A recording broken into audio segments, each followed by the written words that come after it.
વલસાડમાં સાંસદોની નકલી લેટરપેડ અને સહી સિક્કાનો ઉપયોગ કરીને છેતરપિંડી આચરતો આરોપી ઝડપાયો. વલસાડ સાયબર ક્રાઇમ પોલીસે વલસાડ ડાંગના સાંસદ ધવલ પટેલ અને પૂર્વ સાંસદ પુરુષોત્તમ રૂપાલાના નકલી લેટરપેડ અને સહી સિક્કાનો દુરુપયોગ કરી છેતરપિંડી આચરનાર આરોપી પ્રતિક પ્રદુત કુમાર દેનીની અમદાવાદના ઈસનપુરથી ધરપકડ કરી. મૂળ પશ્ચિમ બંગાળના આ ભેજાબાજ આરોપીએ સાંસદોના નામે નકલી ઈમેલ આઈડી બનાવી એસબીઆઈના ચેરમેનને ભલામણ પત્રો મોકલ્યા.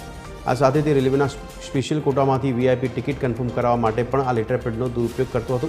પોલીસે આરોપી પાસેથી મોબાઈલ, લેપટોપ અને પશ્ચિમ બંગાળના પોલીસ અધિકારીઓના સહી સિક્કાવાળા નકલી પત્રો પણ જપ્ત કર્યા છે.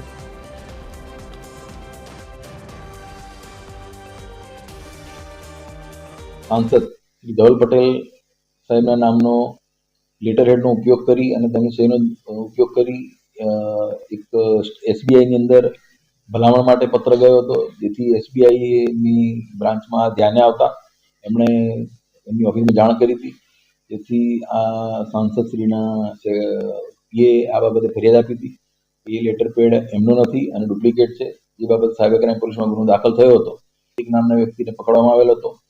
એ ઈમેલ એણે જ બનાવ્યું છે. એ સિવાય અન્ય પણ સાંસદ અને અન્ય પોલીસ અધિકારીના પણ એણે લેટરપેડ બનાવેલા છે. અને એ લેટરપેડ તેમજ એની પાસેનો સેમસંગનો મોબાઈલ ફોન અને જેની પર એણે આ બધું કામ કરેલું હતું એ તેનું લેપટોપ પણ કબજે લેવામાં આવેલું છે.